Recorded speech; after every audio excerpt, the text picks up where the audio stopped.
আছে না? কারণ ওই যে একটা না থাকলে আরেকটা আঁকড়ায় ধরতে হইব। বাবা জাহাঙ্গীর অনুষ্ঠানকে তার বারান্দায় আসতে দেয় নাই, কারণ তার মধ্যে সেই শক্তি আছে দেখেই,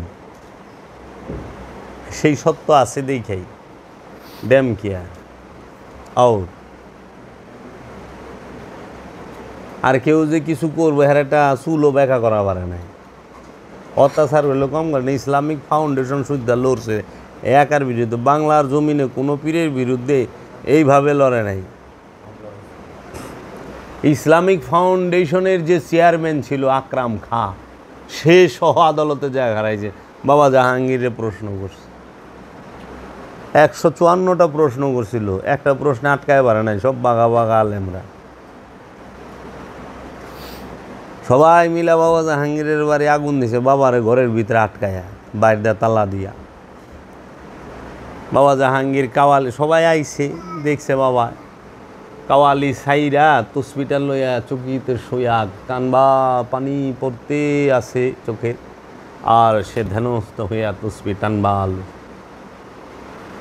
এন্দা বাইরে দরজা লাগাইয়া তালা মাইরা পুরা ঘরে পেট্রোল মেরে আগুন ধরায় আনিস। যাইছে জাহাঙ্গীর বাবার সুদ্ধা পুরা ছাই করে দিল। যা দেখে ঠিক বাবা তার পাশের বাড়ি 3 তলার ছাদের উপরে বয়ে রয়েছে। আমার মায়ের দিক দিয়ে চিঘার পারতাছে যে তারে তো ঘরে আটকায় দিছে, মেরে ফেলাইব, তারে বাঁচাও। মানে সবাই কয় হ্যাঁ যায়, হ্যারে তো কইরেই ফেলাইছে, এই অবস্থা বাঁচানো সম্ভব না, তোমরা বাঁচাও। পরে মায়ের যে বাড়িতে লয়ে গেছে, যায় ওই বাড়ির 3 তলায় বাবায় চেয়ারে বয়ে রয়েছে। এই যে মা বাবারে ভক্তি দেয়, সেজদা দেয়। তার তাই আপনি তখন কইছে নাহিদের মা, আমার একটা বাল ব্যাখ্যা করবো এরকম ক্ষমতা কেউ আছে? সুরেশ্বরী আছে না, এটা তো সুরেশ্বরীর বাড়ি। আমার বাবায় কোনো সময়ে দয়াল সুরেশ্বরীকে এই ডাকতো সব। খাইতে সুরেশ্বরী, দেখতে সুরেশ্বরী, বলতে সুরেশ্বরী, উঠতে সুরেশ্বরী, শুইতে সুরেশ্বরী, চলতে সুরেশ্বরী, দয়াল সুরেশ্বরী, দয়াল সুরেশ্বরী সব সময়। তখন একদিন বলিছে বাবাই কইতো যে এই বাড়িটা হলো সুরেশ্বরীর বাড়ি। যদি সুরেশ্বরীর বাড়ির 1 ডিসিম 2 ডিসিম 10 ডিসিম কিংবা পুরাটা কেউ খায় হজম করা পারে, খাও গা, এই সুরেশ্বরী দেখব, আমার কি, এটা আমার কি? ওই যে বাতাবি মনি করছিল, পাঠা খায় আলাইছিল, তো পাঠার নাম ধরে ডাক দিছে, পাঠা শিং লয়ে পেটের ভিতর থেকে বেরিয়েছে। বাতাবি মুনি যখন চাউল আবিষ্কার নাই, তার জালালি দেখবার চাইছে তো, তাই। আর আলাদিন কালিয়ার সাবেরি মানে খাজা বাবার প্রধান খলিফা কুতুবুদ্দিন বখতিয়ার কাকি বাবা। কুতুবুদ্দিন বখতিয়ার কাকি বাবার খলিফা হইল বাবা শেখ ফরিদ। ওই যে কোরআনের মধ্যে তার ছবি মোবারক, ইনি হচ্ছেন বাবা শেখ ফরিদ। এই বাবা শেখ ফরিদ ইনার প্রধান খলিফা, ইনার অনেকগুলো খলিফা। বাবা শেখ ফরিদই বেশি ওলি ফুটাইছে, যেরকম বাবা বুয়ালি শাহ কালান্দার পানিপথি, বাবা আলাদিন কালিয়ার সাবিরি, বাবা নিজামুদ্দিন আউলিয়া, এইরকম অলিগুলো তার থেকে হইছে। তো বাবা আলাদিন কালিয়ার সাবিরি আমি বাবা জাহাঙ্গীরের জবান মোবারকে শুনছি, দয়ালে আমারে হয়েছে, এটা অনেকেও শুনছে যে সারা জগতে সবচেয়ে জালালি পীরের নাম হইল বাবা আলাদিন কালিয়ার সাবিরি। খুব জালালি ছিল সে, গরমিয়া ছিল তার।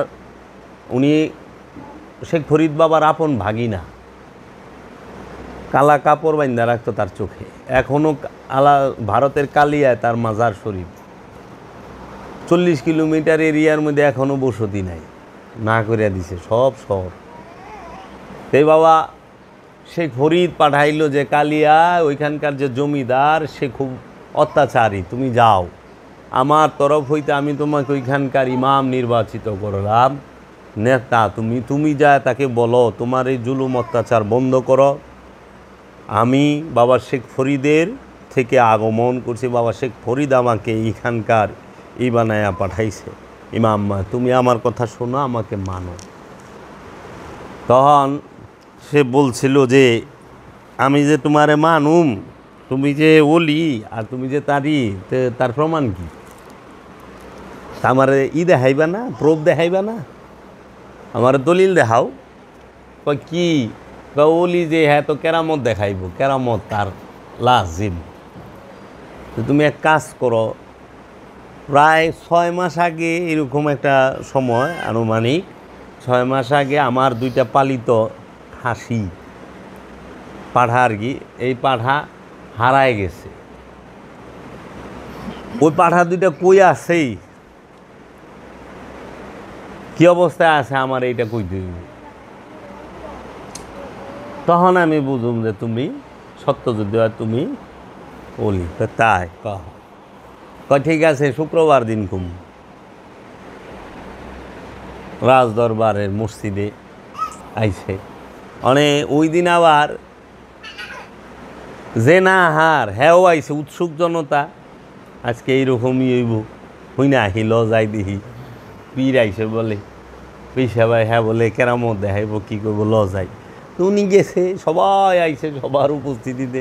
কয় রাজা, এই 2 খাস তোমার 2 পাঠা, এই 2টারে জব কইরে খাইছে তোমার মন্ত্রী পরিষদের যত লোক আছে, এই যে উজির নাজির এই সমস্ত সিপাহী, এরা সবাই বড় বড় মন্ত্রী টন্ত্রী, এরা মিলে হ্যাঁ লাগছে। রাজা ওই চিন্তা করে দেখে, এই কথা যদি আমি স্বীকার করি, করে নেই, মাইনা নেই, তাহলে তো এটির নামে বিচার করানো লাগবো, যেহেতু রাজা। আর এটির নামে বিচার বহাইলে তো রাজার তো এই হুমকির মুখে। থান রাজা কাকে দূর, তুমি মিশা কথা কো, কোনো কথা হইল, ভুল কথা। কয় তাই? কয় হ্যাঁ। কত তোমার ফাটা 2টার নাম কও।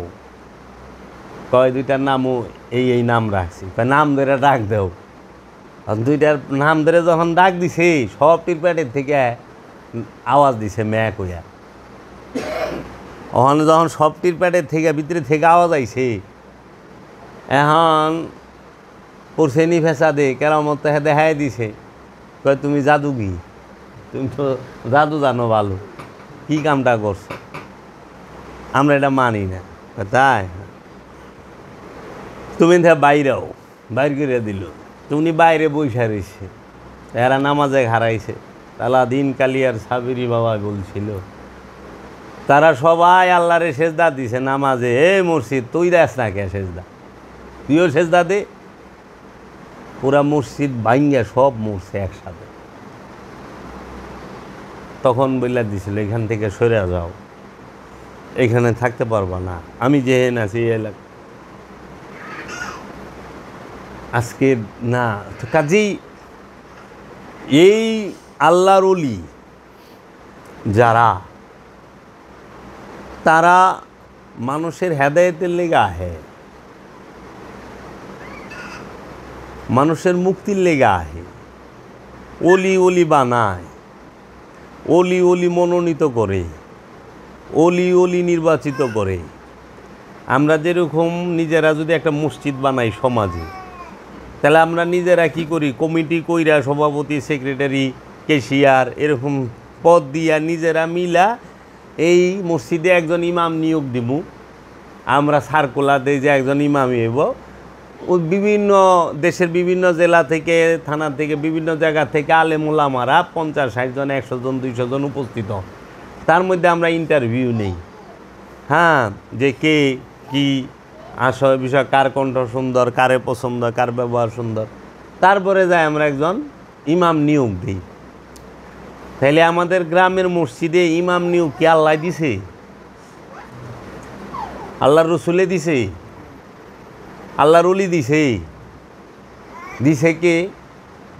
মসজিদ কমিটি, সভাপতি, সেক্রেটারি, ক্যাশিয়াররা মিলে, গ্রামের মানুষ মিলে। এখন ইমাম নিয়োগ দিবার লইছে কে? যে নিজেই সূরা ফাতিহার অর্থ জানে না, এরকম লোক আছে। আর যে সূরা ফাতিহা জানে না, অর্থ জানে না, কিংবা কোরআন সম্পর্কে, কোরআন দর্শন সম্পর্কে যে জানে না, হ্যাঁ নিয়োগ দিতে আছে দাওরায় হাদিস ফারেকরে, হ্যাঁ নিয়োগ দিতে আছে একজন আলেম ওলামারে, তাই না? আর আল্লাহর ওলিরা কি করলো, সে নিজে মনোনীত করলো, খেলাফত দিল যে কারে, তার নির্বাচিত রে, সে যারে নিজ হাতে তৈরি করে। আল্লাহ কারে খলিফা বানাইছে? আল্লাহ যারে নিজ হাতে বানাইছে হ্যারে খলিফা বানাইছে, তাই না? দেখি ভুল কোরআনে কইছে না যে আমি আদমকে নিজ হাতে তৈরি করছি। হে আজাজিল, কিসে তোমাকে বারণ করলো, তুমি আদমরে সেজদা দিলা না? আমি তো নিজ হাতে আদমরে বানাইছি। আদমকে সে আমার খলিফা।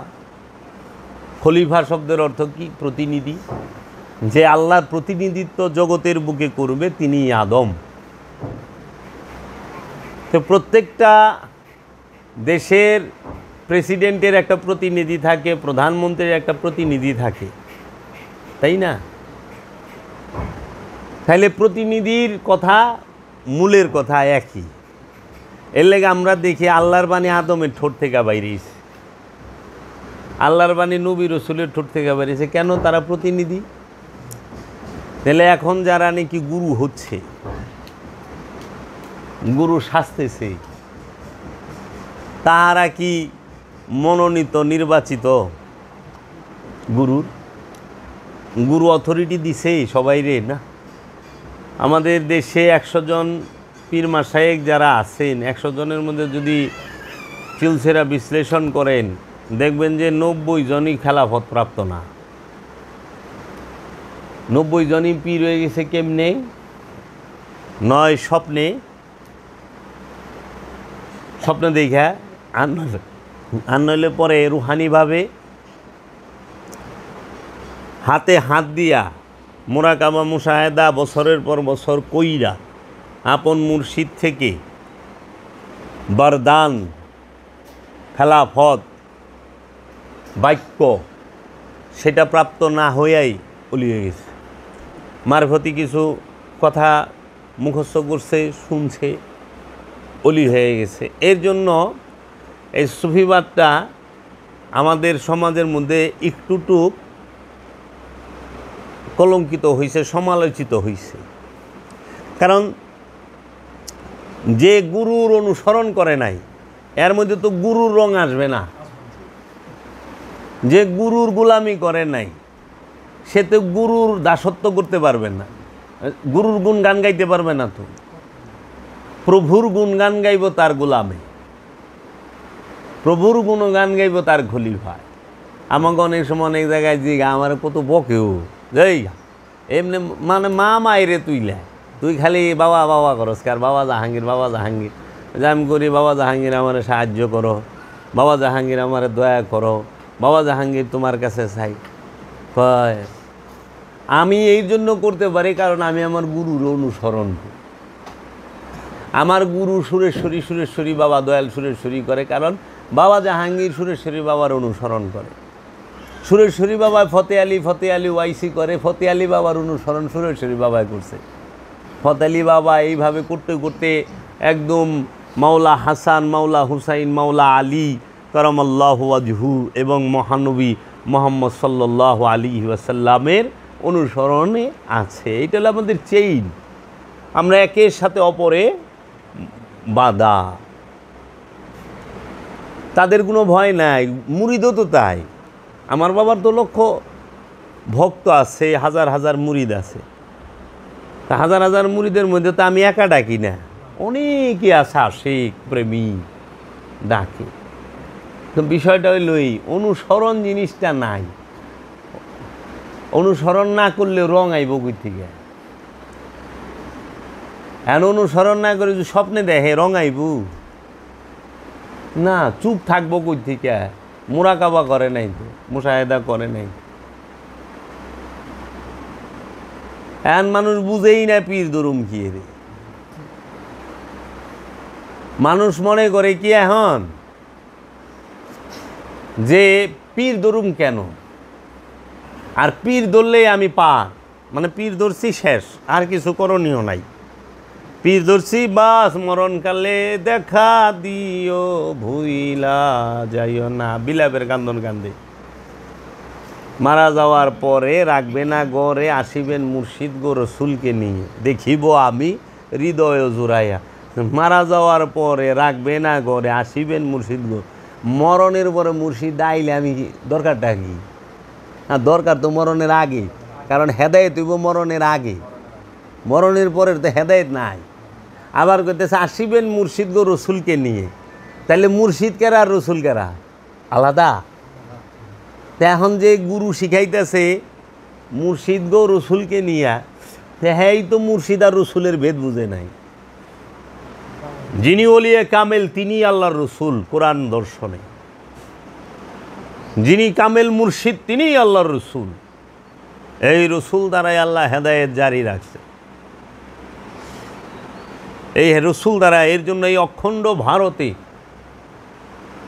অনেক শক্তিশালী একজন রসুলের নাম হচ্ছেই সুলতানুল হিন্দ, হাজা হাবিবুল্লাহ, মাতাফি হুব্বুল্লাহ, শাহিন শাহে ওলি, আফতাবে ওলি, খাজা মঈনুদ্দিন চিশতি আজমিরি আলাইহিস সালাতু ওয়াস সালাম। তিনি এই অখণ্ড ভারতের রসুল, যার দ্বারা এই আজ থেকে 900 বছর আগে এই অখণ্ড ভারতেই রবের আয়াত তেলাওয়াত করা হয়েছে। রবের তরফ হইতে মানুষের নফসকে পবিত্র করা হয়েছে। রবের তরফ থেকে খাজা গরিবে নেওয়া যায়, সেই অখণ্ড ভারতের মানুষকে কেতাবের জ্ঞান দিয়েছে, হেকমত দান করছে। আরব থেকে কেউ আইসা দেয় নাই, সুলতানুল হিন্দে দিছে, পাকিস্তানের দাতা লাহুরি বাবায় দিছে। এখন পাকিস্তান কিন্তু ইয়ামল অখণ্ড ভারত। পাকিস্তান হয়েছে কত 70-80 বছর হয়েছে, হয় নাই মনে হয়, এরকমই হয়েছে, তাই না? 47 হয়েছে তাইলে। কিন্তু এর আগে তো অখণ্ড ভারত। আর সুলতানুল হিন্দ দাতা লাহোরি মাজার শরীফে 40 দিনে চিল্লা করছে, এবং সুলতানুল হিন্দ টাইটেলটা দাতা লাহোরি দিছে। তাই যে কান্নাকাটি, এরা রসুল আর মুর্শিদের ভেদ বুঝে না। এখন পীর ধরুম কে রে? পীর ধরার উদ্দেশ্য কি? আর আমরা যদি সলাৎ করতে যাই, সর্বপ্রথম কি লাগবো? নামাজ পড়তে গেলে কি কয়? শরীর পাক, কাপড় পাক, নামাজের জায়গা পাক, ছত্র ঢাকা, তাই না? তাহলে শরীর পাক, কাপড় পাক, নামাজের জায়গা পাক। এখন এই যে কাপড়টা, এটা পাক হইতে হবে। এখন এই কাপড় না পাক হইল কেমনি বাবা? এই কাপড় কি নাপাক হয় না ময়লা হয়? কোনটা হয়? নাপাক আর ময়লা কি এক বিষয়? কখনোই না। কারণ এই কাপড় তৌহিদে বাস করে, এইটা সিফাতের সিফাত দিয়ে তৈরি, সিফাত গুণাবলীরও গুণাবলী দিয়ে তৈরি কাপড়। এই কাপড়ের মধ্যে ময়লা লাগে, ধুলাবালি লাগে, গাম লাগে, পায়খানা প্রস্রাব লাগে, রক্ত পুইস এগুলো লাগে। এর জন্য এইটারে পানি দিয়া সাবান দিয়া ধুইলে এটা পরিষ্কার হয়, ময়লা কাপড় পরিষ্কার হয়। এখন নামাজের জায়গা পাক, যায় নামাজ কন কিংবা মাটি কন, এইটাও ময়লা হয় কিন্তু নাপাক হয় না।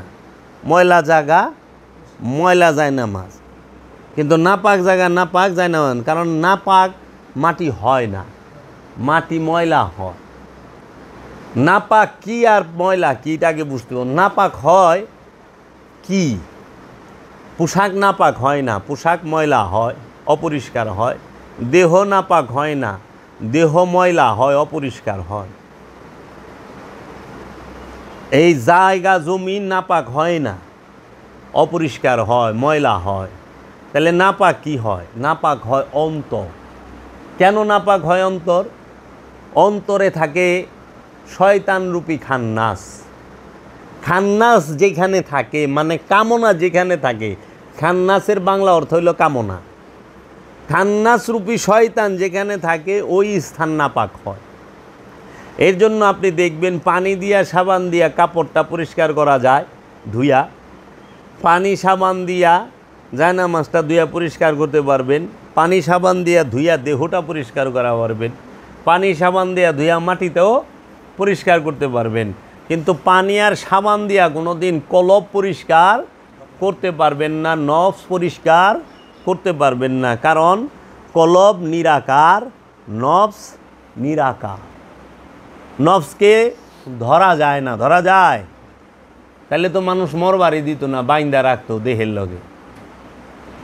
সারা জীবন জানি আল্লাহ নিরাকার, ওখানে দিই মানুষও নিরাকার। তাই আমার দয়াল মুর্শেদ বাবা জাহাঙ্গীর কইছে দেহের মাপ তো 3.5 হাত, প্রাণের মাপ কয় হাত, নফসের মাপ কয় হাত। দেহ থেকে নফসটা বাইরে গেলে দেহটা হয়ে যায় লাশ, আর এই লাশের সমলি দিয়া অথবা সুতা দিয়া মাইপা 3.5 হাত যার যার হাতের মাইপা নিয়ে একটা কবর খুদে, মাটির গর্ত খুদে।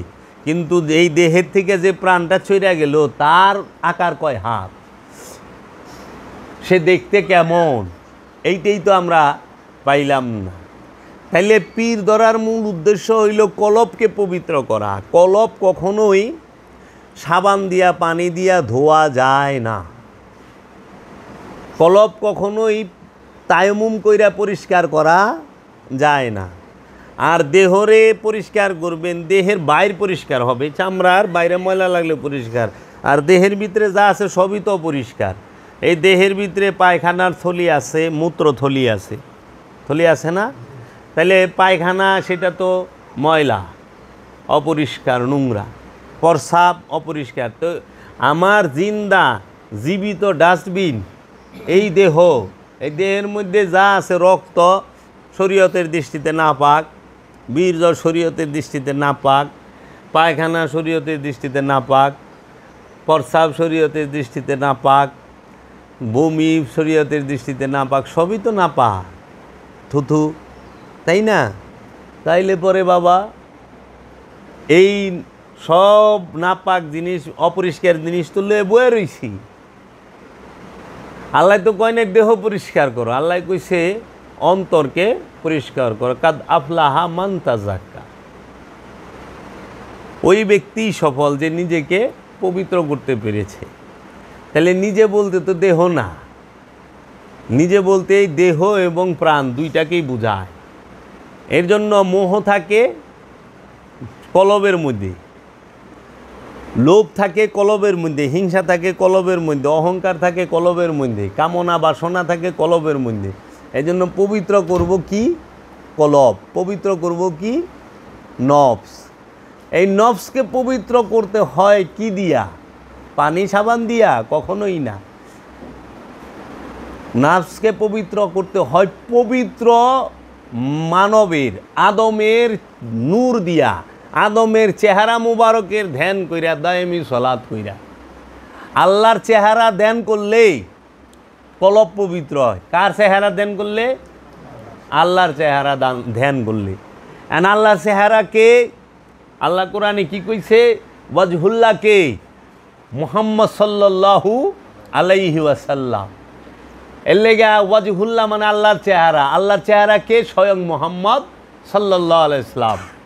তাই কইছে যে আমি, আল্লাহ নিজে কইছে, আল্লাহর হাবিব নিজে কইছে হাদিস শরীফে যে খলাকাল্লাহু আদামা আলা সূরাতিহি, আল্লাহ আদমকে তার নিজ সূরতে তৈরি করেছেন।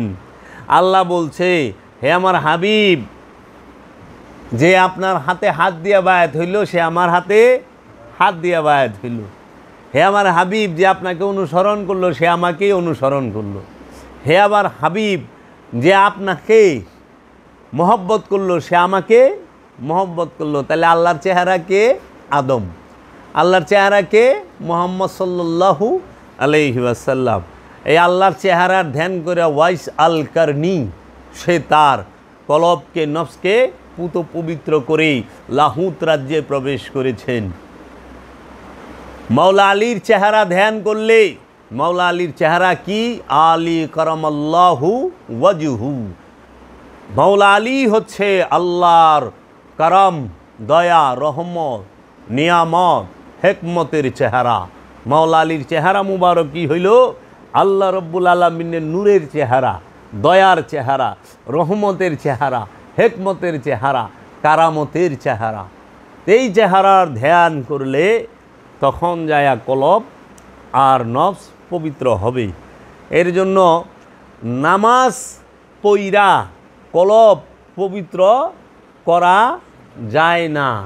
শুধু নামাজ পইরা কলব পবিত্র করা যাবে না। কোন নামাজে? এই আনুষ্ঠানিক নামাজে। দায়েমি নামাজ পইরা, দায়েমি নামাজ কইরা কলব পবিত্র হইব। দায়েমি সলাৎ কইরা কলব পবিত্র হবে। দায়েমি সলাতে কি থাকে? আল্লাহর ওলি থাকে, আল্লাহর ওলির চেহারা থাকে, আল্লাহ রসুলের চেহারা থাকে, পাক পাঞ্জাতনের চেহারা থাকে। এর জন্য দায়েমি নামাজ মানেই হচ্ছে মুর্শিদের সাথে সলাৎ করা, মুর্শিদের চেহারার ধ্যান করা। এই মুর্শিদের চেহারার ধ্যান করলে, রসুলের চেহারার ধ্যান করলেই দায়েমি সলাৎ হয়। এই রসুলের চেহারার ধ্যান করলে, দায়েমি সলাৎ করলেই সে কি করে? তার কলব পবিত্র হয়। কিন্তু দায়েমি সলাৎ বাদ দিয়া আপনি যদি শুধু আনুষ্ঠানিক সলাৎ করেন, 5 ওয়াক্ত নামাজ করেন, আপনার কলব জীবনও পবিত্র হবে না।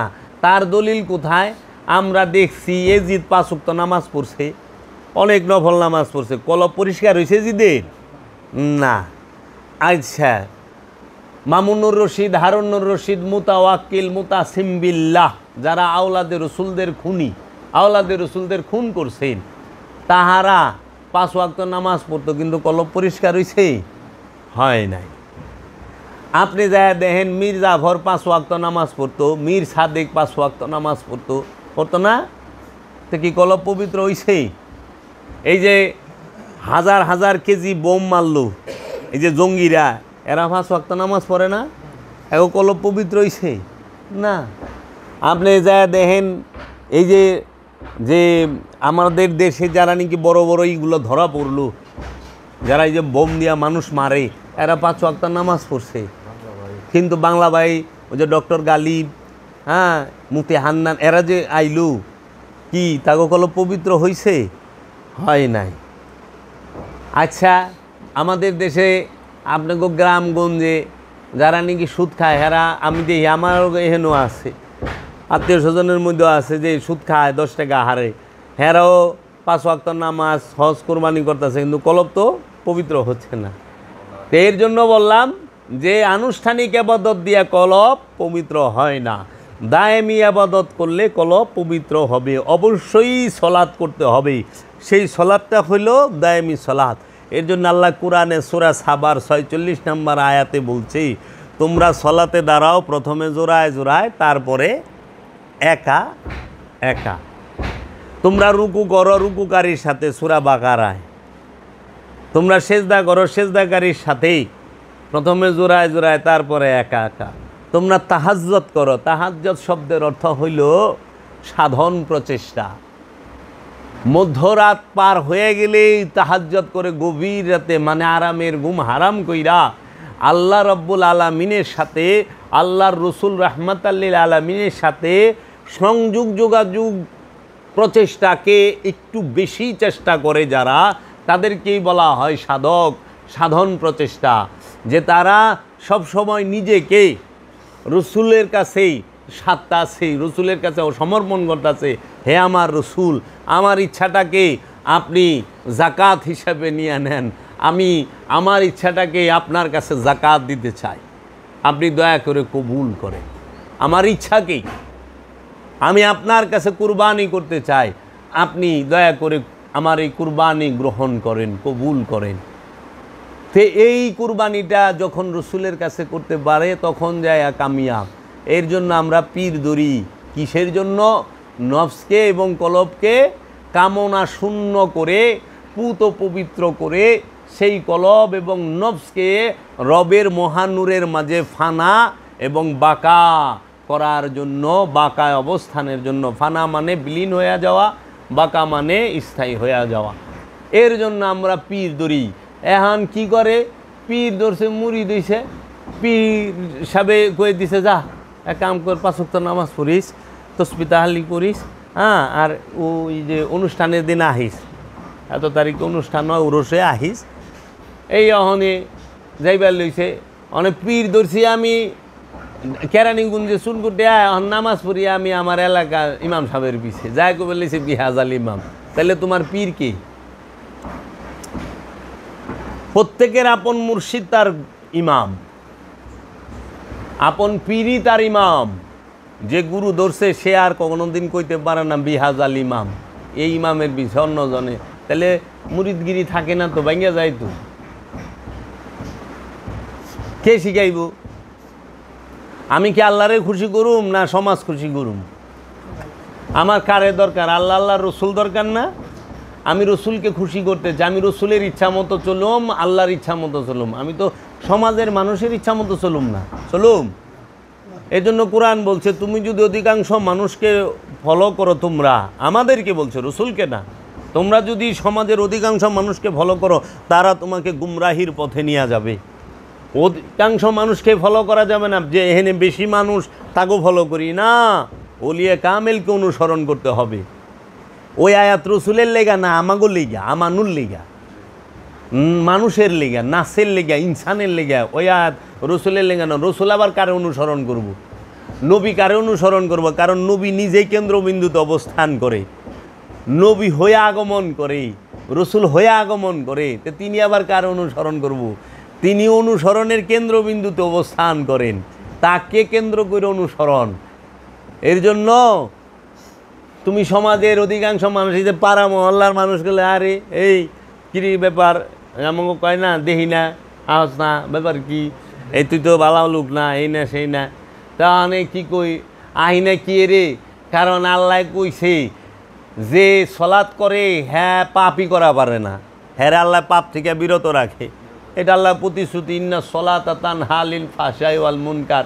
তো চাচা মিয়া, আপনি সুদ খাইতে খাইতে আর ঘুষ খাইতে খাইতে আপনার আগে দাড়ি আছিল না, ওখানে দাড়ি রাখছেন, সাদা হয়ে গেছে গা, সাদা দাড়ি জর্দার রং মাইরা লাল করছেন, তারপরও আপনি ঘুষ ছাড়তেছেন না, আবার 5 ওয়াক্ত নামাজও পড়তেছেন, সুদ সারা পারতেছেন না, 5 ওয়াক্ত নামাজও পড়তেছেন, হক মাইরা গেছে, বইনের ওয়ারিশ সম্পত্তি দেয় নাই, ভাইয়ের ওয়ারিশ সম্পত্তি দেয় নাই, বাইকনার ওয়ারিশ দেয় নাই, বাইস্তার ওয়ারিশ দেয় নাই, দেয় না। আত্মীয় স্বজনের সীমানা 4টা থাকে তো, উত্তর দক্ষিণ পূর্ব পশ্চিম, 4 জনের লোকে গুতাগুতি আইল লইয়া আপনি হেই লুক, এখন আপনি গেছেন, এর লেগে আমি যাই না চাচা।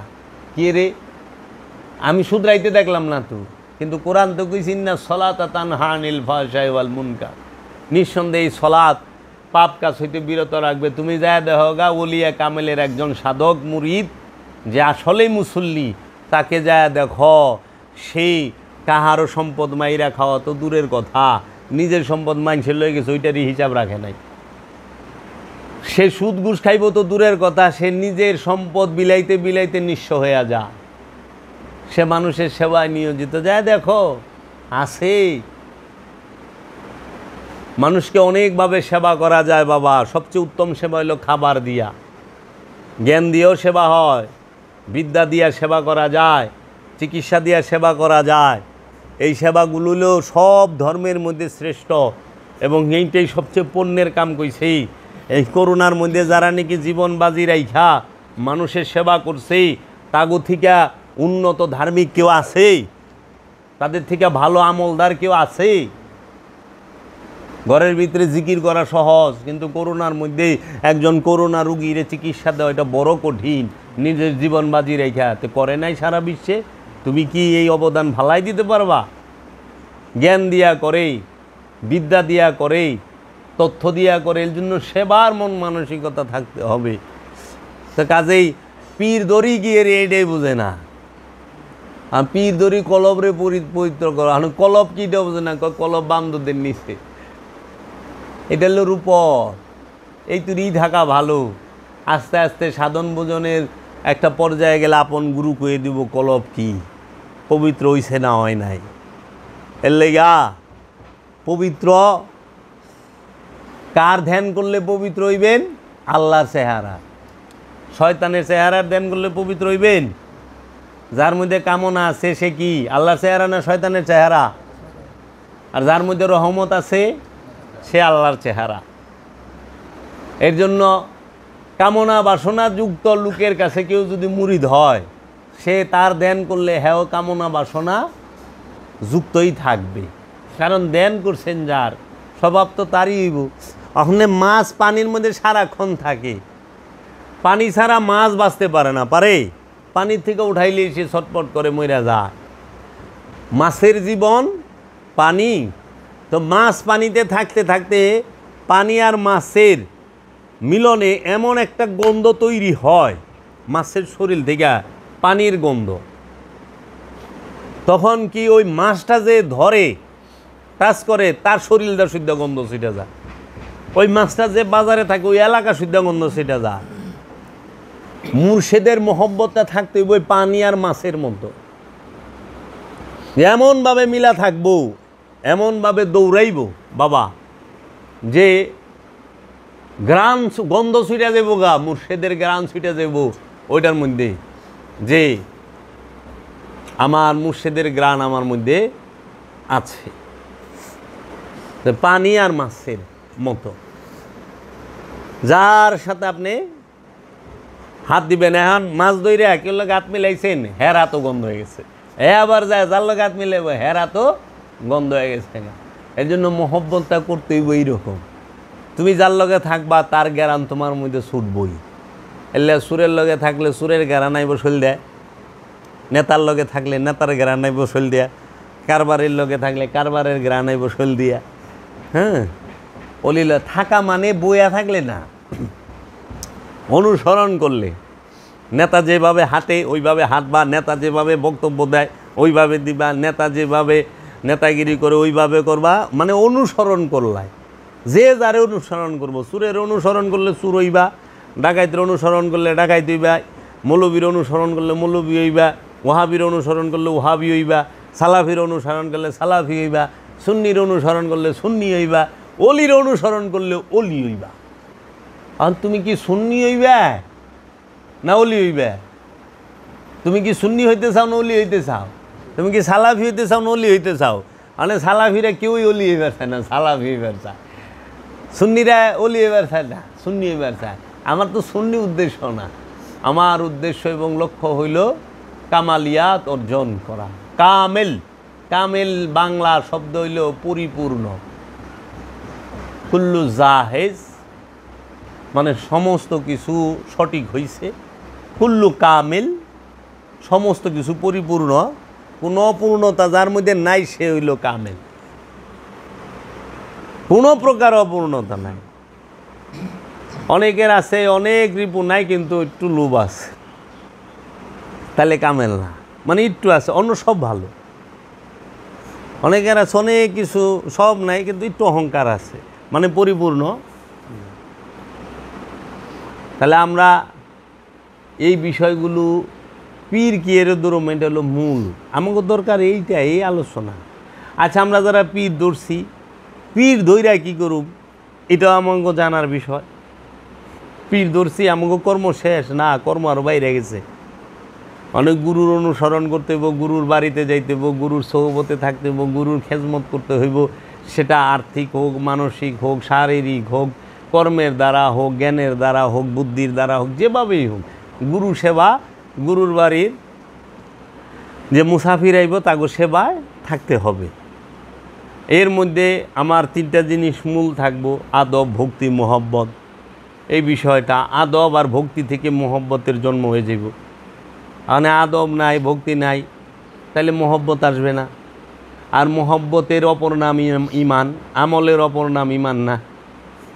আমলের অপর নাম যদি ইমান হইতো তাহলে আজাজিল সবচেয়ে বড় ইমানদার থাকতো, তাই না? মহব্বতের অপর নাম ইমান। যার রসুলের প্রতি যে যত বেশি মহব্বত, তার ইমান তত বেশি গভীর। আর যে মহব্বত করে রসুলরে এবং রবকে এবং অলিদেরকে, তারা কোনো দিনও জাহান্নামে যাইব না। আর যারা মহব্বত করে না অলিদেরকে, রসুলকে, রবকে, কিন্তু প্রচুর আমল করে, গ্যারান্টি সহ জাহান্নামে যাইব। আমল দিয়া জান্নাতও পাইবেন না, আমল দিয়া মুক্তিও পাইবেন না। মহব্বত দিয়া জান্নাতও পাইবেন, মুক্তিও পাইবেন। এর জন্য মহব্বতের সাথে আমল করতে হবে। নামাজে খারাইছি, নামাজ কোনো ডিউটি না, সলাৎ কোনো ডিউটি নয়। হ্যাঁ, সলাৎ হচ্ছে মহব্বত। সলাৎ কি? মহব্বত। সলাতের অপর নামই হলো মহব্বত। সলাতের অপর নামই মহব্বত। এর জন্য সলাৎ অর্থ সংযোগ, যোগাযোগ, প্রচেষ্টা। সলাৎ শব্দের অর্থ কুমর ডোলায়া নাচা। সলাৎ শব্দের অর্থ একটি বেদকে দুই মাথায় একত্রিত করা। সলাৎ শব্দের অর্থ লাফায়া জিকির করা। এইরকম অনেক অর্থ আছে সলাতের। তো কাজেই সলাতের অপর নামে মোহব্বত। মোহব্বত যেহেনে নাই, উঠা বসায় আর এই নত হওয়ায় কোনো ফায়দা আসবে না, কোনো ফায়দা আসবে না। চেহারা দুই প্রকার, একটা নফসের চেহারা, একটা দেহের চেহারা। সলাতের চিহ্ন ফুইটা ওঠে নফসের চেহারায়, নফসের মধ্যে, এই দেহের মধ্যে না, দেহের চেহারায় না। অনেক দেহের চেহারায় কপাল কালা করে ঘুরলে কাম হইব না, ওটা ফাঙ্গাস, তাই না ভাই? আপনারা একটা আলোচনা করছিলেন। আমার এই ভাইয়া হাফেজ মাওলানা এবং ঢাকা ইউনিভার্সিটি থেকে মাস্টার্স করা কমপ্লিট, ভালো তার এই আছে যে কোরআন হাদিস এবং আপনার সম্পর্কে, সুফিবাদ সম্পর্কে খুব ভালো তার চর্চা আছে এবং এই পথেও চলাফেরা আছে। তো তাহলে তারা পড়াশোনা করছে, আমরা মাদ্রাসায় পড়ছি, আমরা কি দেখি নাই যে কোন জিনিসটার মধ্যে মুতমাইন হওয়া যায়? আমাদের মূল উদ্দেশ্য নফসকে মুতমাইন করা। দেহ চুপ করে বয়ে থাকে, মন চুপ করে বয়ে রয়েছে, মন দৌড় পারে না। তো সলাতের মূল উদ্দেশ্য মনকে স্থির করা। মন যে তুই স্থির না হইব, তুই সলাত হবে না। লা সলাতা ইল্লা হুজরি বিকাল, হুজুরি কলব দিয়া সলাত করতে হইব। মানে হুজুরি কলব কোনটা রে বাপ? হুজুরি কলব কোনটা? এই হুজুরি কাল থাকতে হবে। মানে হুজুরি কলব তো নাই আমাগো। উপস্থিত আমার মন মস্তিষ্ক, আমার দেহ প্রাণ সব সময় গুরুর সামনে উপস্থিত থাকতে হবে।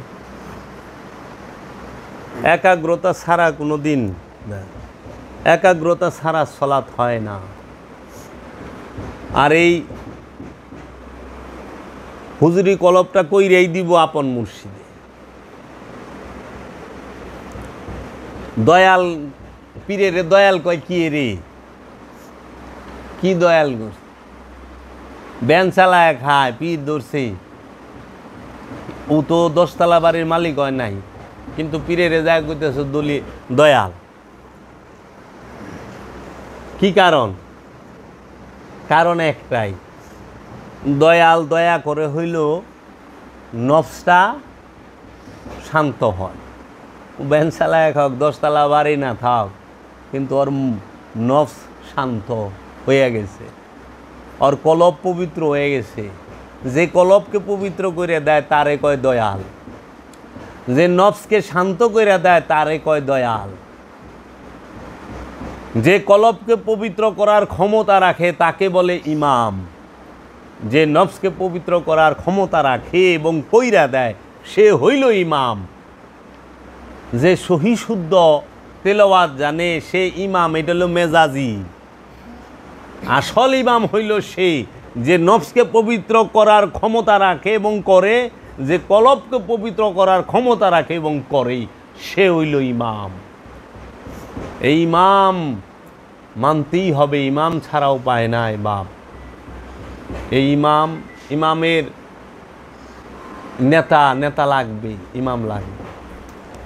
তো বাবা, আপনাকে অনেক প্রশ্ন থাকে, কথা থাকে। আমরা তো কিছু করতে পারলাম না।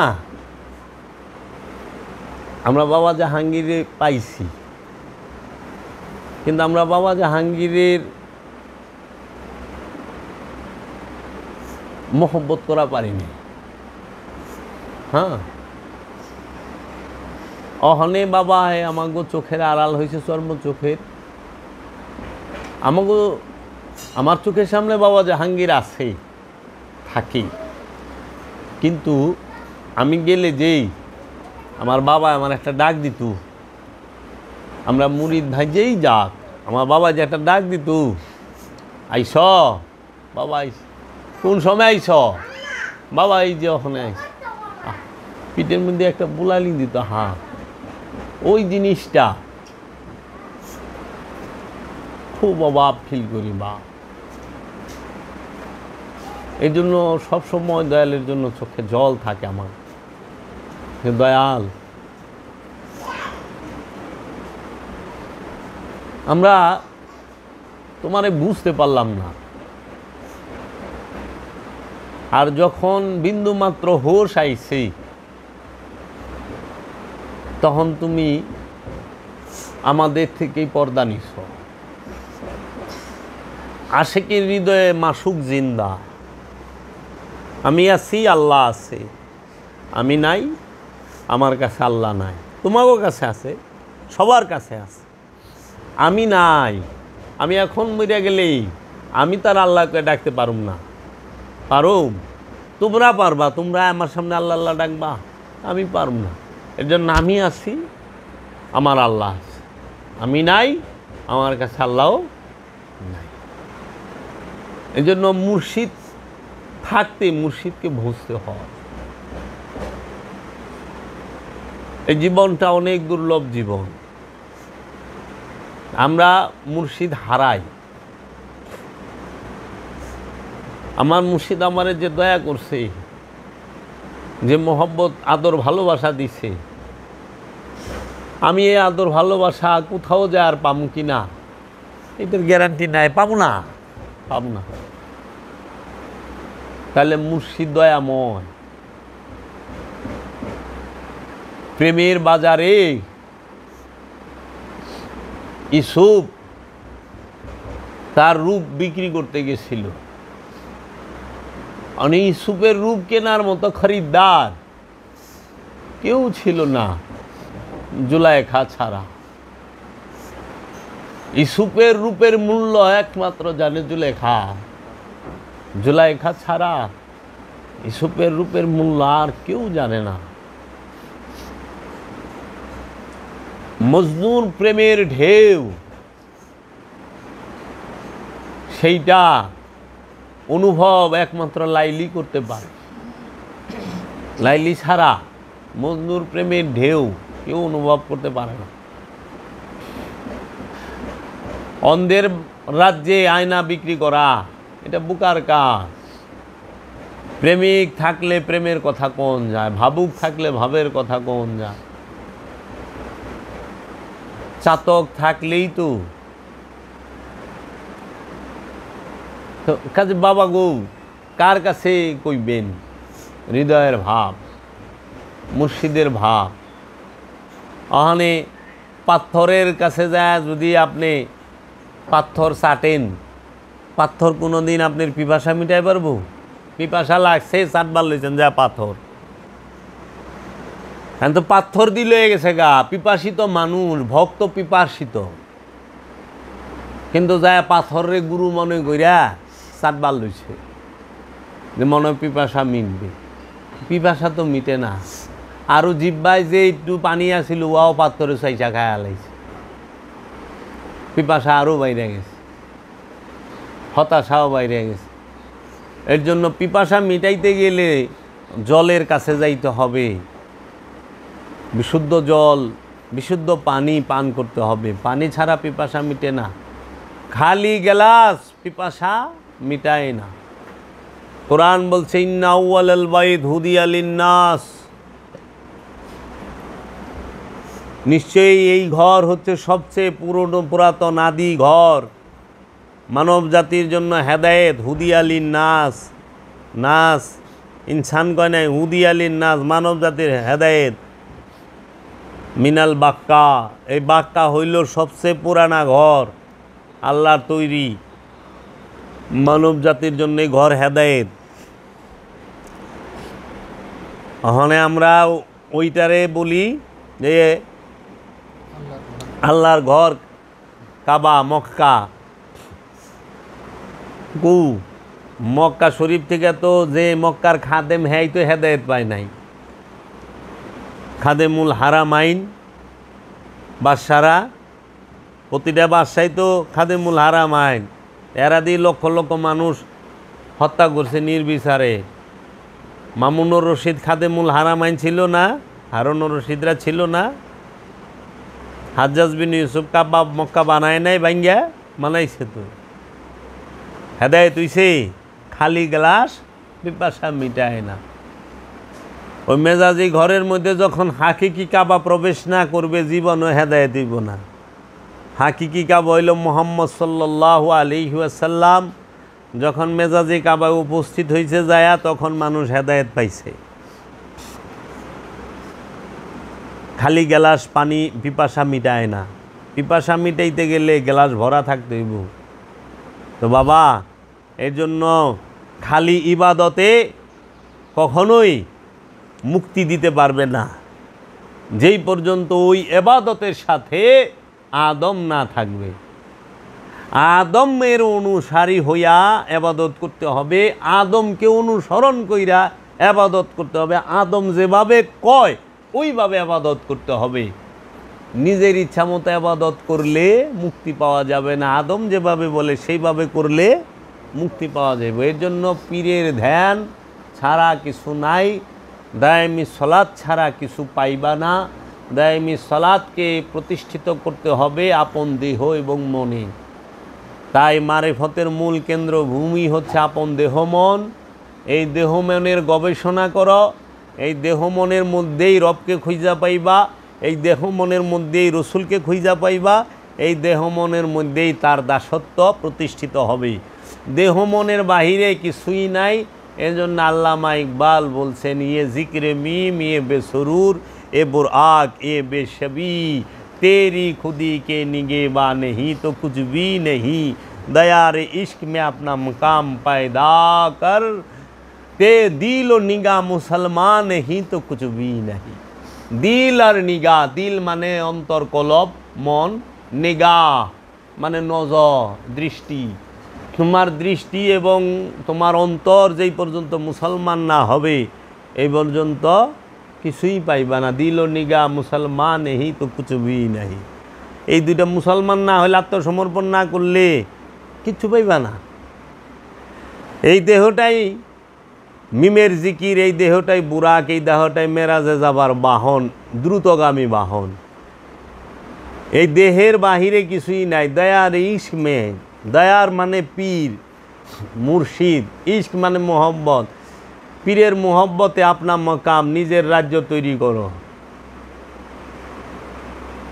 আপনি মন মে ডুবকার পাজা সুরাগে জিন্দগি, তুমি তোমার মনের মধ্যে ডুব দিয়া, তুমি তোমার মনের মধ্যে ডুব দিয়া জিন্দগির ছিদ্রটা, সুরঙ্গ পথটা পেয়ে যাও।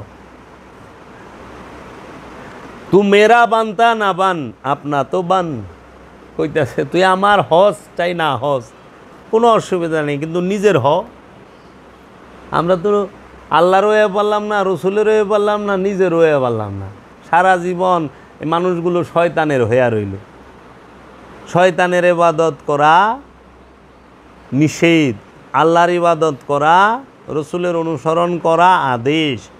এখন শয়তানি মানা করে, দূর রসুল মানিস না, আল্লাহর ইবাদত কর, আমিও আল্লাহর ইবাদত করি, তুই আল্লাহর ইবাদত কর, আয় মিলা জিলা ইবাদত করি। আদমের কাছে যাবি না, কি এর আদম, আদম কি বুঝে? রসুল কাছে যাবি না, রসুল কি বুঝে? এগুলা ভণ্ড, অমুক তমুক, এই কথাগুলা শয়তানের সবচাইতে চালাকির কথা, বুঝছেন? শয়তান ভিতরে বইয়া এগিনা খোঁচায়, মানে পাবলিক তো বুঝে না। আর শয়তান কিন্তু লেবাস ধরে আহে। আল্লাহ যেরকম মানব রূপে আছে, রসুল যেরকম মানব রূপে আছে, শয়তানও মানব রূপেই আছে। শয়তান অন্য কোনো রূপ ধরে আহে না, মানুষের রূপেই আহে। এর লেগে আবু জেহেলও যেরকম মানুষের রূপে আছে, ফেরাউন যেরকম মানুষের রূপে আছে, নমরুদ যেরকম মানুষের রূপে আছে, ঠিক অপর দিকে ইব্রাহিম খলিলুল্লাহ, মুসা কালিমুল্লাহ, মোহাম্মদ রসুল আল্লাহ, এরা সবাই মানব রূপেই আছেন। এর লেগে বাশার রূপে আল্লাহ স্বয়ং আইছে মা মরিয়মের সামনে। রুহুল কুদ্দুস, রুহুল আমিন, রুহুল্লাহ, তিনটা শব্দ, রুহুল কুদ্দুস, রুহুল আমিন, রুহুল্লাহ। রুহুল কুদ্দুস রূপে ঈসা নবীর কাছে সরাসরি আইছে আল্লাহ বাশার রূপ দইরা। রুহুল আমিন রূপে আল্লাহ রব্বুল আলামিন মহানবীর কাছে আইছে সরাসরি বাশার রূপ দইরা।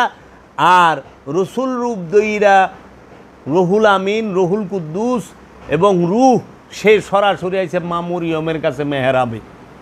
মা মরিয়ম দেখে ভয় পেয়ে গেছে, তখন সে তুমি ভয় পাও না, আমি আল্লাহর রসুল, আল্লাহর তরফ হইতে, রবের তরফ হইতে প্রেরিত রসুল।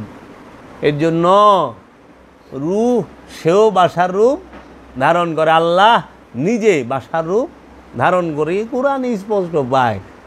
মৌলবীর ফিতা দিয়া যদি রসুল মাপবার জানতে তো গর্বি লইবই। ওখানে আপনার হাইট দিয়া যদি পাকিস্তানের ইমরান খানরে মাপেন তো আপনি আপনার 4.5 ফুটই পাইবেন। ইমরান খান তার 4.5 ফুট না, না আপনি 4.5 ফুট, না আপনি 4.5 ফুটের উপরে যাইবেন কেমনি? মানে পাকিস্তানের শোয়েব আখতারে যদি 4.5 ফুট মানুষ আমাকে আশরাফুল দেয়া মাপি তাই লইব। তো বিষয়টা হইলে এরকম, মানে মোল্লার ফিফাতে রসুল মাপে। রসুল কি আল্লাহর লগে কথা বলেছেন? না, বলেননি। লাগে যেন আসিল, সাথে গেছে। আল্লাহ কইতেছে আমার ইচ্ছা ছাড়া রসুল কথা কয় নাই। আল্লাহ কইতেছে আমি আমার হাবিবকে 2 ধনুকের ব্যবধানে একটা জিরু, মানে একটা বৃত্তের ভিতরে নিয়ে আসছি।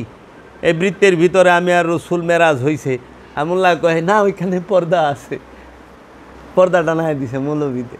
আচ্ছা তোরে তো যন্ত্রণা কে, জোর জলে গে, বুঝি না। আপনি যা দেখেন সব মৌলবী গে, এই ওহাবি সালাফি গে এক সমস্যা। মানে অনেক কথায় কথা কোয়া লাগে। ঢাকার কাউয়া, হ্যাঁ কি কয়, হ্যাঁ ডাকে কি, ডাকটা কি ঢাকার কাউয়ার? কা। ভারতের কাউয়া কা, ইংল্যান্ডের কাউয়া হ্যাঁ কয় কা, সৌদি আরবের কাউয়া হ্যাঁ কয় কা। আপনি ভারত, বাংলাদেশ, ইংল্যান্ড, সৌদি এই 4 দেশের কাউয়ার মধ্যে আকারে প্রকারে রঙে সাইজে ভিন্নতা থাকতে পারে, ডাকে গেলে ভিন্নতা নাই, কা। এখন সৌদির ওহাবি, ইংল্যান্ডের ওহাবি, ভারতের ওহাবি আর বাংলাদেশের ওহাবি আকারে প্রকারে লেবাসে ভিন্নতা আছে, কিন্তু বলি কইলে এক, কা। আরবের ওহাবিও কয় রসুলের উপরে মিলাদ কিয়াম শিরিক বেদাত। বাংলাদেশের ওহাবিও তাই কয়, ইংল্যান্ডের ওহাবিও তাই কয়, ভারতের ওহাবিও তাই কয়। আবার রবিউল আউয়াল বিদাত শিরিক, এইটা ভারতের ওহাবিও যা কয়, বাংলাদেশের ওহাবিও তাই কয়, সৌদির ওহাবিও তাই কয়, ইংল্যান্ডের ওহাবিও তাই কয়। মানে ওহাবি সবার এক। আর এক সমস্যা এই জিনিস লইয়াই, শুধু রসুলকে নিয়া, আলে রসুলকে নিয়া। হ্যাঁ দেখেন ওহাবিরা মাওলা আলীর নামটা বেদবের মতো উচ্চারণ করে, কিন্তু অন্য অন্য সাহাবিগো নামগুলা খুব সুন্দর করে কয়। এগো মৌলবিগো রহিমাহুল্লাহ বলেন না কেন? এরা আব্দুল ওহাব নজদির মতো একটা জানোয়ারের নামও লয় রাহিমাহুল্লাহ। তে নজদি যদি রাহিমাহুল্লাহ হয়, এজিদ যদি রাহিমাহুল্লাহ হয়, তাইলে তো কলঙ্ক হয়ে যাব রাহিমতের। এগুলা রাহিমাহুল্লাহ কোনো দিনও না। এর জন্য বাবা ওহাবি যেই হোক সবার একই বলি। আপনি যা দেখবেন যে উসিলা ধরা বিদাত শিরক, সবটির এক কথা, সবটির এক কথা। তাবলিগি বলেন, সালাফি বলেন, ওহাবি বলেন, খারিজি বলেন, দুরুসি বলেন, সব এক। তার মানে কি? গোড়া এক, শাখা ভিন্ন, গোড়া এক। এর জন্য আওলাদে রসুল আর রসুলের প্রশংসা আল্লাহ কোরআনে কইরা থুইছে, যেইটা মিটানের ক্ষমতা জগতে কোনো ফেরকার, কোনো দলের, কোনো মোল্লার, কোনো মুন্সির নাই। কোরআন রে তার বাদ দেওয়া পারবো না। এই ইন্নাল্লাহ ওয়া মালাইকাতাহু ইউসাল্লুনা আলান নবী, এটা পড়তেই বগো। ইন্না আতাইনাকাল কাউসার, এটা পড়তেই হইব। ইয়া আইয়ুহাল মুজাম্মিল পড়তেই হবে, ইয়া আইয়ুহাল মুদাসসির পড়তেই হবে, আলিফ লাম মিম যালিকাল কিতাব হুদাল লিল মুত্তাকিন পড়তেই হবে, তহা আইন সিন পড়তেই হবে। উপায় নাই, পড়ো, দুরুদ পড়ো, উপায় নাই। আল্লাহ পড়ায় ছেড়ে দিব। রাদিয়াল্লাহু ওয়া রাদুয়ান, রাদিয়াল্লাহু তাআলা আনহু ওয়া রাদুয়ান। আল্লাহ কোরআন এই কইয়া থিয়া দিছে, আল্লাহ তাদের প্রতি খুশি, তারাও আল্লাহর প্রতি খুশি। এইটা মবিয়া রেজিদের বেলায় খাটে না, এইটা মাওলা আলীর বেলায় খাটে, এটা মাওলা হাসান হুসাইনের বেলায় খাটে, সালমান ফার্সির বেলায় খাটে, হজরত আবু যর গিফারির বেলায় খাটে, হজরত জাবেরের বেলায় খাটে, হজরত আব্দুর রহমান ইবনে আউফের বেলায় খাটে, এইরকম জলিলুল কদর সাহাবায়ে কেরামদের বেলায় খাটে। রাজা বাদশাহর বেলায় এটা খাটে না। আর সুলতানু জিল্লুল্লাহ, এই বাদশারা হইল আল্লাহর ছায়া, হইতে পারে কোনো দিন? এই উমাইয়া আব্বাসিয়া রাজারা সবাই রসুলের বংশরে কুবায়া কাটছে, বিষ দিয়া মারছে, বিষ খাওয়ায়া মারছে। যারা রসুলের বংশরে মাওলা হাসান হুসাইনের আওলাদ রে, মাওলা আলীর আওলাদ গো বিষ খাওয়ায়া মারে আর কুবায়া কাটে, এরা বলে আল্লাহর ছায়া। সুলতানু জিল্লুল্লাহ খুতবায় পড়ে, দেখেন। খুতবার বাংলা তো আমরা বুঝি না, বাংলা বুঝলেছেন কাম হইতু। বাদশারা বলে আল্লাহর ছায়া, বাদশারা আল্লাহর ছায়া, ওখানে বাদশাহ উপরে দিয়ে আমেরিকার ছায়া আছে।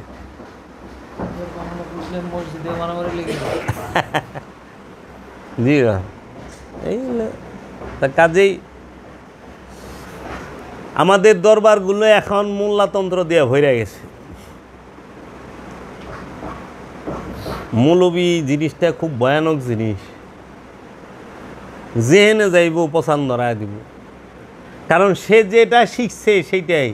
এই এক মৌলবী ওয়াজ করতেছে আল্লাহ রসুল 40 বছরে নবুয়ত পাইছে, এই নবুয়ত পাওয়ার পরে যাহা কিছু আসছে সেগুলো মানা যাবে, আর 40 বছরের আগে যা করছে এইগুলো কোনো কিছু মানা যাবে না, অনুসরণ করা যাবে না।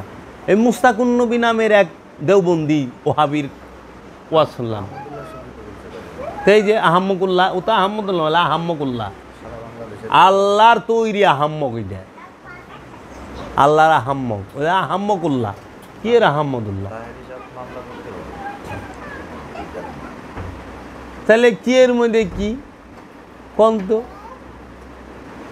রসুল 40 বছরে নবুয়ত পাইছে,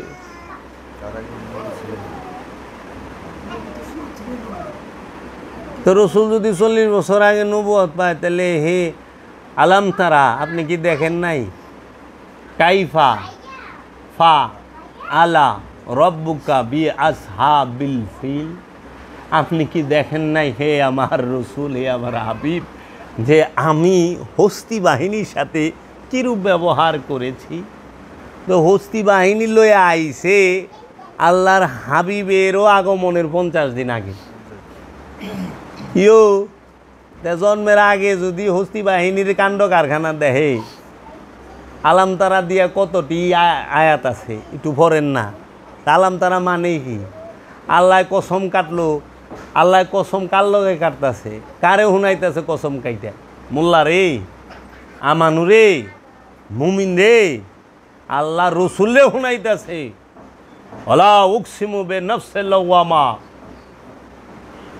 আল্লাহ নফসে লাওয়ামার কসম কাটছে, আল্লাহ সেই মহাপ্রলয় দিবসের, কিয়ামত দিবসের কসম কাটছে, আল্লাহ জৈতুন আর তিনের কসম কাটছে, ওয়া তিন ওয়া জৈতুন ওয়া তুর সিনিন ওয়া হাযাল বালাদিল আমিন। আল্লাহ জলপই আর 3 ফলের কসম কাটবো? হই মিয়া পাগল লইছেন নি আপনি? জলপই, মানে আপনি কি জলপই হাতে ধরে কসম কাটবেন কোন দিন? এই জলপইয়ের কসম। আর আমাকে সিনেমার মধ্যে তো ইয়ের কসমই কাটে না, বট গাছ সাক্ষী রেখে আমার দাদা দাদির এই বিয়া করেন, আল্লাহ জলফের কসম কাটবো? তাহলে এই 3 বলতে আল্লাহ কি বুঝাইছে? জয়তুন, এই 3 জয়তুন লই আমি আল্লাহরে, আল্লাহ ফুলকপি সম্পর্কে একটা আয়াত নাজিল করলো না? যেই ফুলকপি বড়া ভিটামিনে কত সুন্দর দেখা যায়।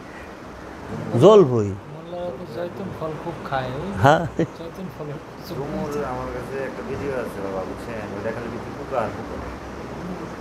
হ্যাঁ, মানে এই ডুমোর বলতে কি বুঝাইছে এটা তাকে কই দিব?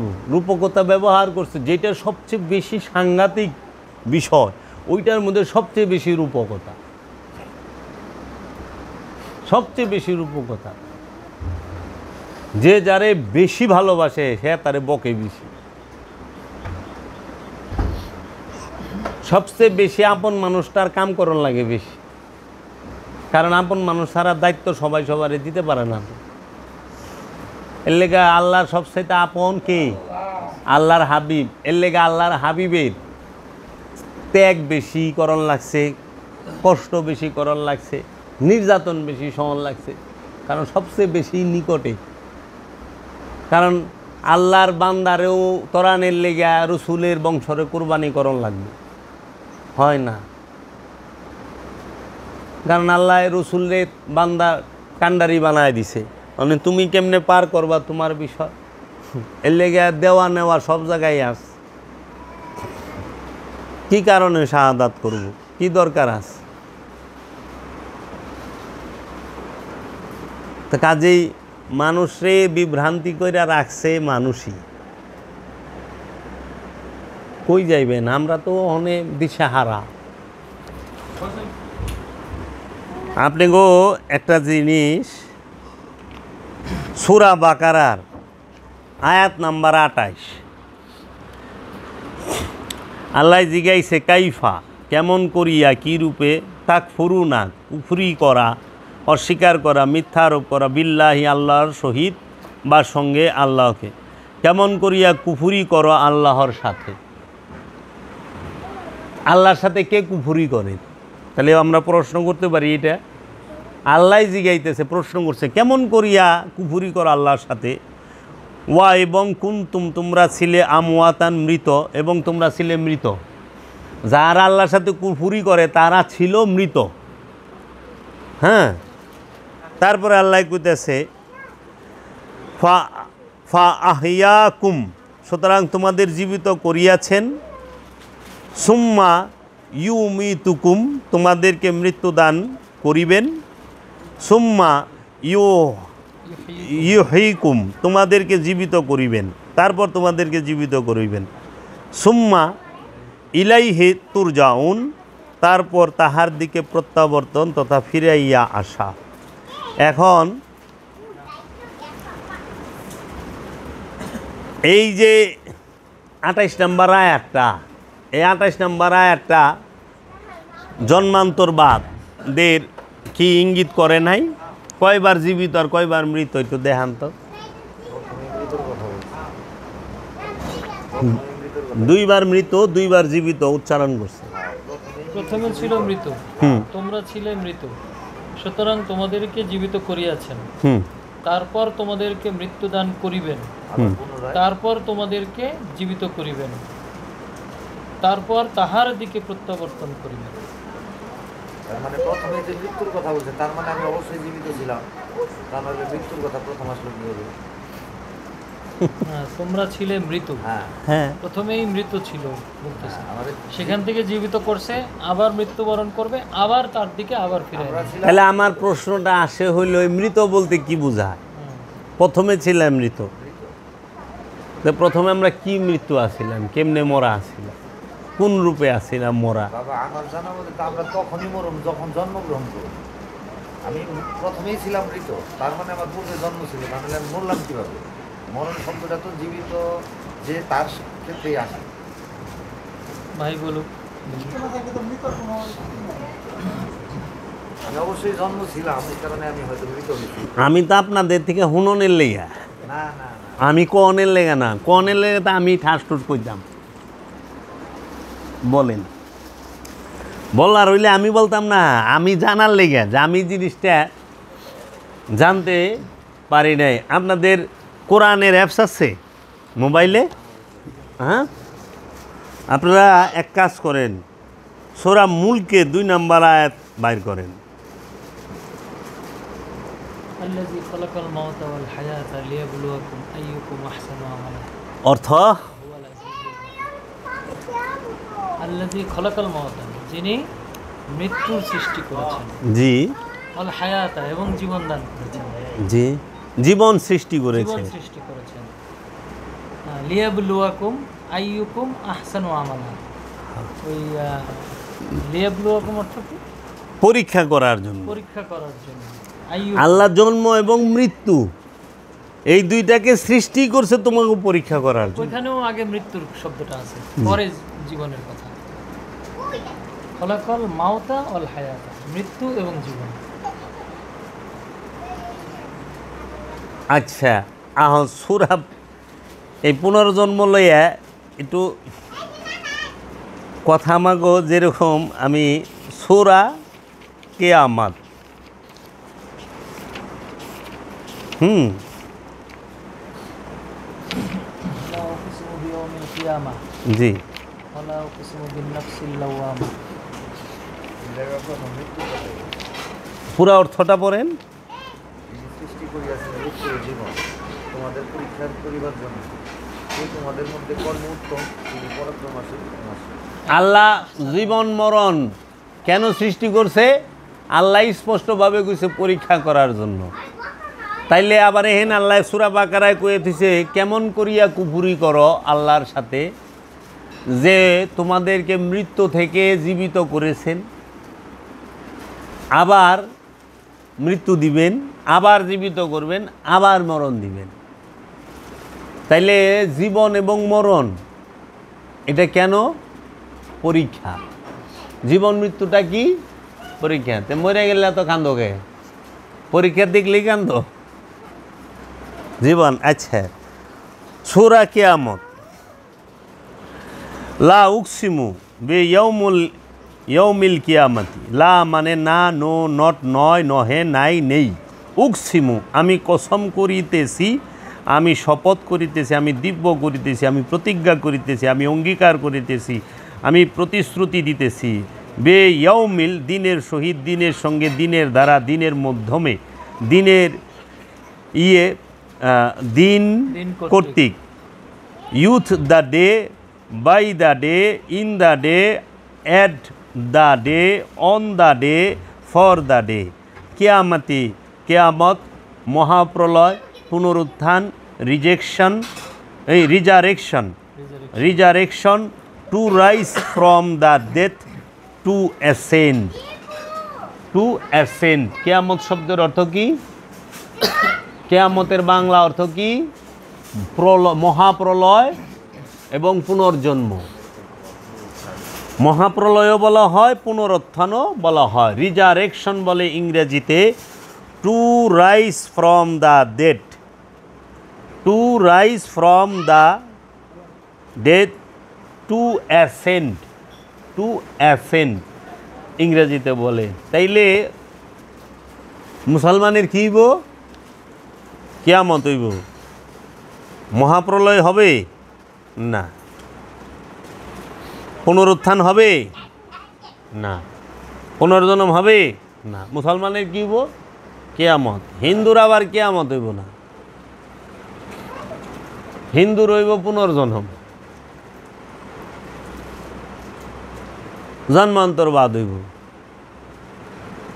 কি একটা মুসিবত না! যার যার ভাষা লয়ে হ্যাঁ কারে জিনিস তো একই রে বাপ। লাউই কদু, কদুই লাউ, তাই না? খেজুর ই তামর, তামরি খেজুর তো সৌদিয়ানরাও চিনে না। হাজা খেজুর না, হাজা তামার, তামার গেলে চিনবো যে হ্যাঁ এটা খেজুর। খেজুরের বাংলা কি আমিও জানি না। খেজুরি তো বাংলা না। না, উর্দুতে খাজুর কয়। আসমান সে গিরে খাজুর পে লটকে। ইংরেজিতে মনে হয় পাম। বাদি হ্যাঁ, বাদি নাম বসায় বাদি। বাদ। তাহলে কোন? আমরা তো অর্ধেক জিনিস, যেরকম জল, ময়া, পানি, ওয়াটার, তান্নি, মিজু। তাহলে এই যে বিষয়গুলো, কিয়ামত মানলেন, আল্লাহ কিয়ামত দিবসের কসম খাইছে, আল্লাহ নফসে লাওয়ামার কসম খাইছে, দুইটাই। তাহলে কিয়ামতটা কার হবে? কিয়ামতটা হবে নফসের। আর আল্লাহ কিয়ামতেরও কসম খাইছে, আবার নফসে লাওয়ামারও কসম খাইছে। বড় রহস্যের বিষয়, অসাংঘাতিক রহস্য। কি অসাধারণ বিষয় খোদা!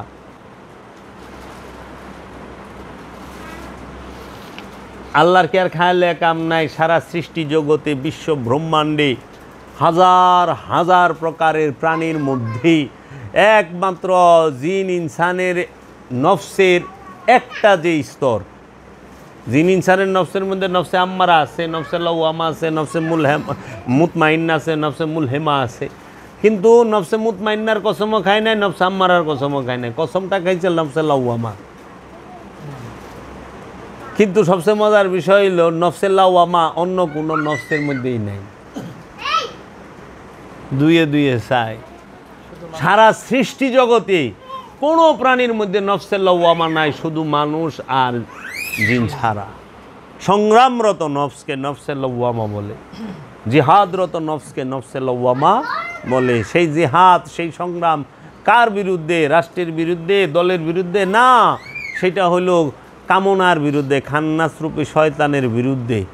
যে নফস সবসময় জিহাদে রত থাকে সেই হইল নফসে লওয়ামা। আলাকন এই কিয়ামত, এটি হলো আমাকে মূল বিষয় মিয়া। এই আউল ফাউল পেশাল পাইরা যে কে কোন যুদ্ধে কয়জনের মারছে, এটা হলো রূপক আনুষ্ঠানিকতা, এটা হলো মূল। পুনর্জন্মবাদকে একমাত্র ভোগীরা মানে না, যারা মহাভোগী তারা পুনর্জন্মবাদকে মানে না। কারণ পুনর্জন্মবাদকে মানলে জোর জুলুম করা কষ্ট হয়ে যাবো, গা ধরবো বিষয় দেয়। और या मोहम्मद रोज अजल से, या मोहम्मद रोज अजल से मैं तेरा दीवाना।